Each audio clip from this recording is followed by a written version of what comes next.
Hello friends, welcome to Upgrade Commerce. मेरा नाम है नसीम अहमद और आज इस वीडियो में हम मैनेजमेंट के अगले पार्ट को डिस्कस करेंगे। मैनेजमेंट के पहले पार्ट में हमने डिस्कस किया था कि मैनेजमेंट क्या होता है, उसके फीचर्स क्या होते हैं। इस वीडियो को आगे कंटिन्यू करने से पहले मैं चाहूँगा कि आप उस वीडियो को पहले देख लें, जिसका लिंक हमने आपको डिस्क्रिप्शन बॉक्स में दे दिया है। चलिए तो हम वीडियो को आगे शुरू करते हैं। आज हम इस वीडियो में क्या क्या पढ़ने वाले हैं, पहले मैं आपको बता देना चाहता हूँ। आज हम इस वीडियो में पढ़ेंगे objectives of management, natures of management and levels of management. चलिए वन बाय वन हम अपने टॉपिक को शुरू करते हैं। सबसे पहला है ऑब्जेक्टिव ऑफ मैनेजमेंट। ऑब्जेक्टिव का मतलब होता है कि मैनेजमेंट का जो हमने सेटअप किया हुआ है, हमारा मोटिव क्या है मैनेजमेंट करने का, हम क्या हासिल करना चाहते हैं।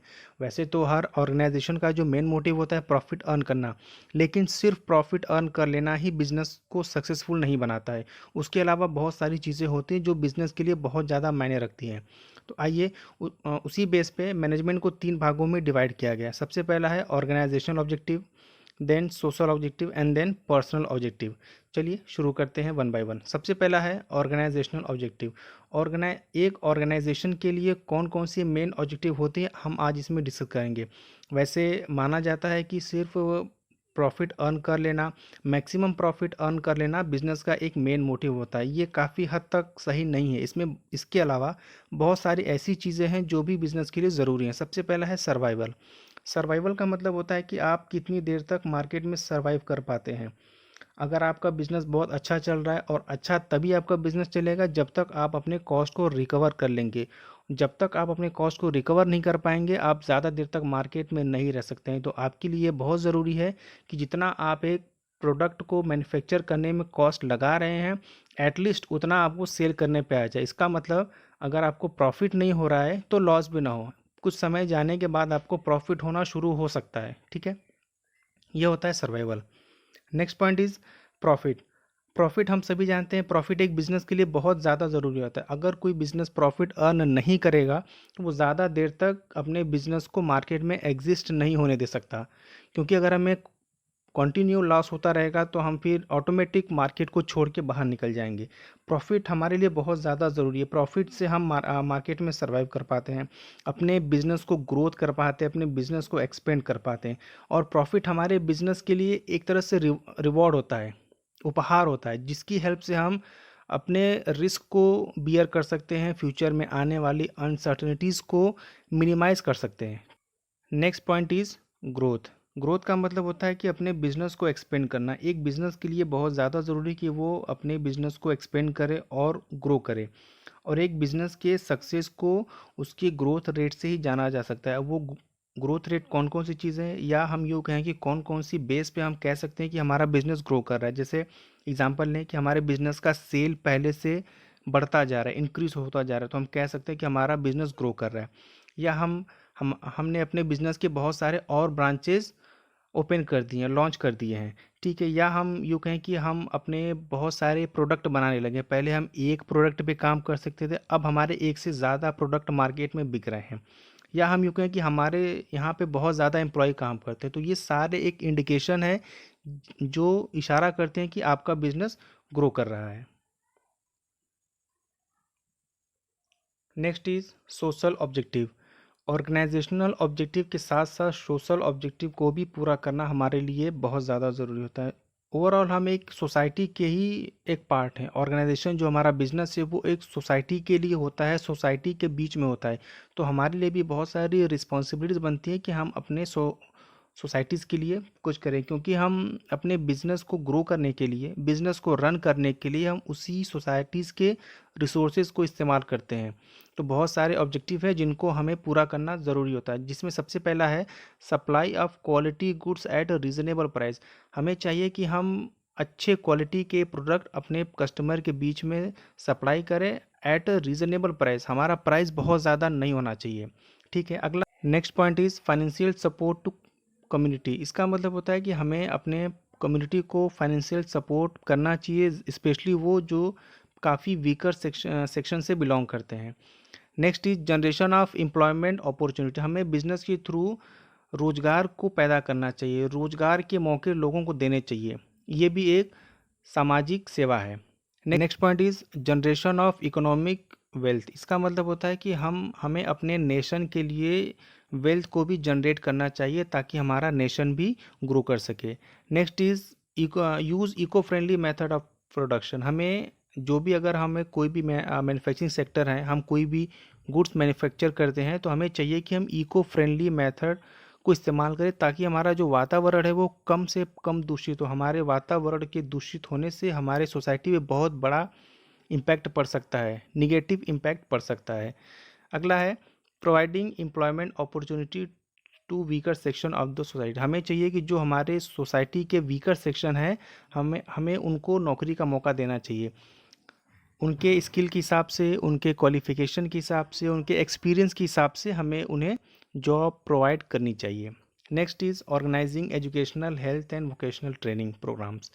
हमें समय समय पे अपने सोसाइटी के अंदर हेल्थ चेकअप प्रोग्राम शुरू करना चाहिए। कोई वोकेशनल ट्रेनिंग हो वो भी हमें ऑर्गेनाइज कराना चाहिए, जिसकी वजह से हमारे सोसाइटी का डेवलपमेंट हो सके, ताकि ये हमारे बिजनेस के लिए ही फ़ायदेमंद होगा। अगर हम अपने सोसाइटी को डेवलप करेंगे तो साथ ही साथ वो हमारे ऑर्गेनाइजेशन का भी डेवलपमेंट होता रहेगा। नेक्स्ट पॉइंट इज़ पर्सनल, या आप कह सकते हैं इंडिविजुअल ऑब्जेक्टिव। यहाँ पे पर्सनल की बात हो रही है बिजनेस के एम्प्लॉयज़ के बारे में, जो कि एक बिज़नेस के लिए बहुत इंपॉर्टेंट असेट होते हैं, जिनके बिना हमारा बिज़नेस सक्सेस हो ही नहीं सकता। ठीक है, तो उनके लिए हमारे कौन कौन से ऑब्जेक्टिव हो सकते हैं, आज हम इसको डिस्कस करेंगे। सबसे पहला है कि हमें चाहिए कि हम उन्हें कम्पिटिटिव सैलरी दें ताकि वो अपने ज़रूरत की चीज़ें फुलफ़िल कर सकें। Next one is promotion, training, personal growth, development of the employees. हमें समय समय पे एम्प्लॉयज़ को ट्रेनिंग देना चाहिए, उनको प्रमोशन देना चाहिए उनके अचीवमेंट के अकॉर्डिंग, और उनके पर्सनल ग्रोथ पे भी हमें फोकस करना चाहिए। Next is peer recognition. अगर कोई एम्प्लॉय हमारे बिजनेस में बहुत अच्छा काम करता है, बहुत अच्छे से टारगेट को अचीव करता है, जिसकी वजह से जो हमारा प्रॉफिट वो इंक्रीज़ करता है, तो हमें चाहिए कि हमें उसको रिकग्नाइज़ करना चाहिए बाकी एम्प्लॉयज़ के सामने, ताकि वो और भी ज़्यादा मोटिवेट हो और बेहतर तरीके से काम करने के लिए। साथ ही साथ जो एम्प्लॉयज़ उसको देख रहे हैं वो भी मोटिवेट होंगे कि अगर हम भी अच्छे से काम करेंगे तो हमें भी ऐसे ही रिकॉग्नाइज़ किया जाएगा सबके सामने। ये बहुत ही अच्छा पॉइंट होता है एक एम्प्लॉयज़ को मोटिवेट करने के लिए। Next one is good and healthy working condition for the safety of the employees. ज़रूरी है कि जहाँ पे वर्कर्स काम करते हैं उनके आसपास का वातावरण बहुत ही फ्रेंडली हो, बहुत ही हेल्दी हो, ताकि वो बेहतर तरीके से काम करें और उनको कम से कम डिस्टरबेंस हो और ज़्यादा से ज़्यादा वो अपने काम पे फोकस कर सकें। Next point is nature of management. Management का नेचर क्या होता है, वो किस नेचर का होता है, क्या वो साइंस के नेचर का होता है, या वो आर्ट्स के नेचर का होता है, क्या वो प्रोफेशन के नेचर का होता है। तो हम इसमें वही डिस्कस करेंगे। सबसे पहला है management as a science. Management को साइंस की तरह क्यों ट्रीट किया जाता है। तो ये हमारे पास 3 पॉइंट है जिनकी हेल्प से हम डिस्कस करेंगे कि मैनेजमेंट साइंस जैसा क्यों है। सबसे पहला है सिस्टमैटिक बॉडी ऑफ नॉलेज। जिस तरह से साइंस में आपको हर टॉपिक पे सिस्टमैटिक नॉलेज मिलता है, ऑर्गेनाइज्ड नॉलेज मिलता है, उसी तरह से आपको मैनेजमेंट के बारे में भी जानने के लिए सिस्टमैटिक और ऑर्गेनाइज्ड नॉलेज आपको मिल जाएगा। Next point is principle are based on experiment. जिस तरह से साइंस के जो प्रिंसिपल होते हैं वो बहुत सारे एक्सपेरिमेंट होते हैं, रिपीटेड एक्सपेरिमेंट होते हैं, ऑब्जर्वेशंस होते हैं, टेस्ट होते हैं, उसके बाद उसका कोई लॉ बनता है। ठीक उसी तरह मैनेजमेंट में भी होता है कि बहुत सारे प्रिंसिपल बनाए गए हैं, उसको पहले ऑब्जर्व किया गया, पहले उसको टेस्ट किया गया, उसके बाद जो उसका रिजल्ट निकल के आया फिर उस प्रिंसिपल को ओके किया गया। तो ठीक उसी तरह से मैनेजमेंट का प्रिंसिपल बना हुआ है। ठीक है, next one is universal validity. Universal validity का मतलब होता है जिस तरह से साइंस का जो लॉ होता है या साइंस का कोई थ्योरम होता है वो हर जगह एप्लीकेबल होता है। अब ऐसा नहीं है कि इंडिया के लिए साइंस का रूल कुछ और है, इंडिया के बाहर के लिए साइंस का रूल कुछ और है। साइंस के रूल पूरे वर्ल्ड में हर जगह इक्वली एप्लीकेबल होते हैं। ठीक उसी तरह मैनेजमेंट के जो प्रिंसिपल होते हैं वो यूनिवर्सल वैलिडिटी के साथ अप्लाई किए जाते हैं।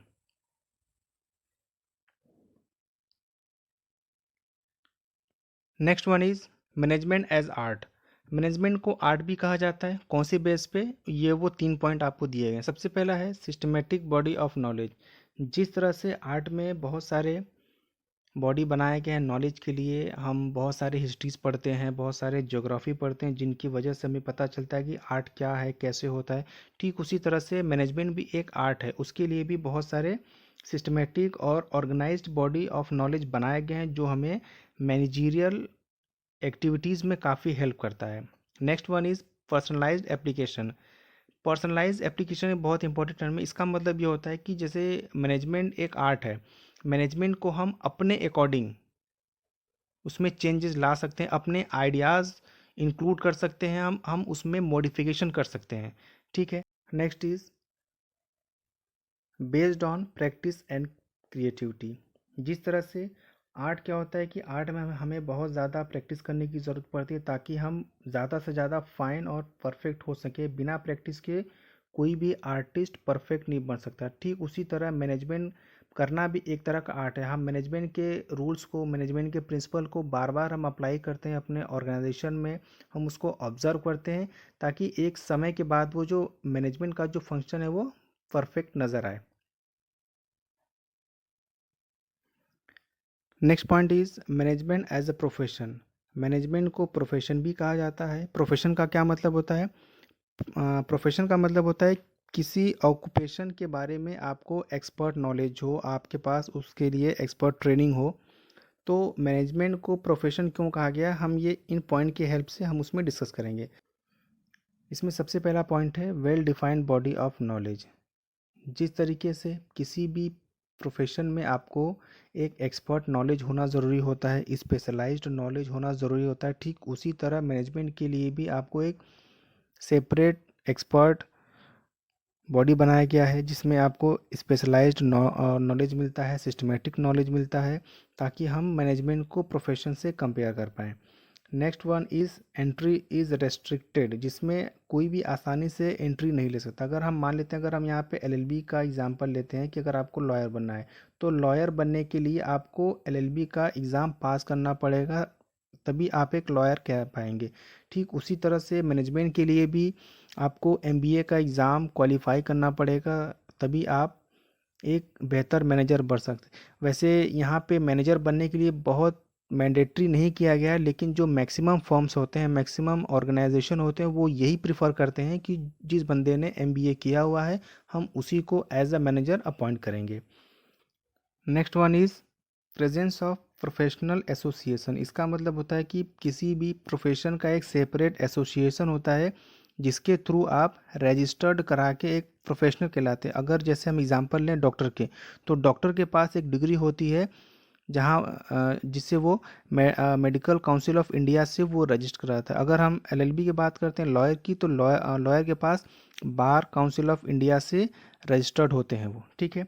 Next one is existence of ethical codes. जितने भी प्रोफेशन होते हैं उनका एक एथिकल कोड होता है, उनको बताया जाता है कि कैसे उनको अपने प्रोफेशन को एग्जीक्यूट करना है, कैसे करना है, कैसे वो ज़्यादा से ज़्यादा लोगों को सर्व कर सकें। यहाँ पे उनका सबसे पहला मोटिव प्रॉफिट नहीं होता है, पहले उनका मोटिव होता है सर्विस करना। ठीक। Next one is service motive. जैसा कि मैंने आपको पहले बता दिया कि यहाँ पे जितने भी प्रोफेशन होते हैं सबसे पहला उनका जो मोटिव होता है सर्विस प्रोवाइड करना। जैसे डॉक्टर है तो डॉक्टर का जो मोटिव होता है वो चाहता है कि वो अपने पेशेंट को बेहतर से बेहतर ट्रीटमेंट दे, और जैसे लॉयर है वो चाहता है कि वो अपने क्लाइंट को बेहतर से बेहतर सर्विस दे। तो ये सारे पॉइंट हैं जिनके थ्रू हम कह सकते हैं कि मैनेजमेंट भी एक प्रोफेशन है। Next one is level of management.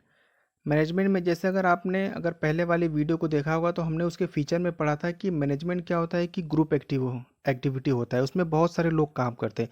अब वो बहुत सारे लोगों को लेवल्स में बांटा गया है, उनके क्वालिफिकेशन, उनके एक्सपीरियंस, उनके स्किल के हिसाब से उनको 3 लेवल में बांटा गया है। सबसे पहला top level management, middle level and then lower level. जो टॉप लेवल मैनेजमेंट में आते हैं जनरली वो chairman, board of directors, managing director, GM, president, vice president, CEO, CFO. CFO का मतलब होता है चीफ फाइनेंशियल ऑफिसर। ये वो लोग हैं जो अपने बिजनेस के टारगेट को सेट करते हैं, बिजनेस के ऑब्जेक्टिव्स को सेट करते हैं, बिजनेस के लिए पॉलिसीज़ एंड प्लान्स बनाते हैं। इनका काम होता है कि वो जो मिडिल लेवल के लोग होते हैं उनके टास्क को टॉप लेवल मैनेजमेंट ही डिसाइड करता है कि जो उनके नीचे हैंगे, जो नीचे हैं उनसे कौन सा काम करवाना है। वो सारे रिसोर्सेज को भी फॉर्म में अवेलेबल कराते हैं और वही रिस्पॉन्सिबल भी होते हैं ताकि उनके ऑर्गेनाइजेशन में हर चीज़ें बेहतर तरीके से चल सकें। ठीक है, next is middle level management. Middle level management जो होता है वो टॉप लेवल और लोअर लेवल के बीच में एक लिंक क्रिएट करता है। इसमें बहुत सारे लोग आते हैं जैसे purchase department, sale department, finance department और मार्केटिंग डिपार्टमेंट। इनका काम होता है कि जो टॉप लेवल के द्वारा रूल्स रेगुलेशन या जो टारगेट सेट किए गए हैं उसको एग्जीक्यूट करना, और वो एग्जीक्यूट करवाने का जो जिम्मा होता है वो मिडिल लेवल मैनेजमेंट के साथ में होता है। ठीक है, इनके बहुत सारे फंक्शन हैं। जैसे ये क्या करते हैं कि जो रूल्स और रेगुलेशंस बनाए गए हैं वो अपने लोअर लेवल को इंटरप्रेट करते हैं, उनको समझाते हैं और उनके लिए सारे एक्टिविटीज़ को ऑर्गेनाइज करते हैं।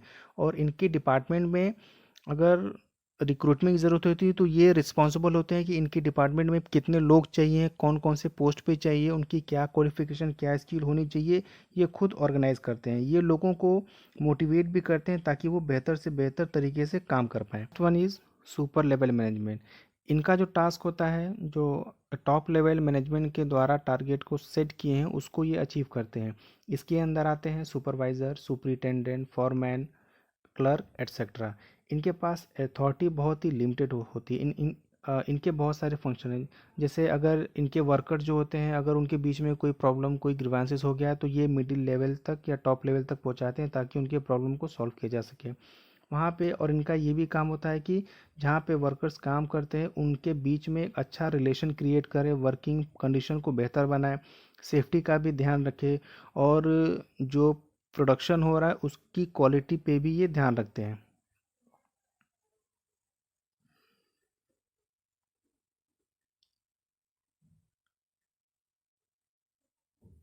अब चलिए हम एक बार जल्दी से रिकैप कर लेते हैं कि हमने इस वीडियो में क्या क्या पढ़ा। हमने पढ़ा मैनेजमेंट के ऑब्जेक्टिव के बारे में, जिसमें तीन चीज़ें आती हैं: ऑर्गेनाइजेशनल ऑब्जेक्टिव, पर्सनल ऑब्जेक्टिव और सोशल ऑब्जेक्टिव। फिर हमने पढ़ा कि मैनेजमेंट का नेचर क्या होता है, जिसमें हमने ये पढ़ा कि मैनेजमेंट एज अ साइंस भी हो सकता है, मैनेजमेंट एज अ आर्ट भी हो सकता है, मैनेजमेंट एज अ प्रोफेशन भी हो सकता है। फिर हमने पढ़ा लेवल्स ऑफ मैनेजमेंट, जिसमें तीन लेवल आते हैं: top level management, middle level management और लोअर लेवल मैनेजमेंट। होपफुली आपको सारे टॉपिक समझ में आ गए होंगे। अगर ये वीडियो आपको पसंद आया हो तो हमारे वीडियो को लाइक करें, शेयर करें। अगर आपकी कोई सजेशन है या कंप्लेन है तो हमें कमेंट करके आप बता सकते हैं। और जाने से पहले हमारे चैनल को सब्सक्राइब ज़रूर करें। Thank you.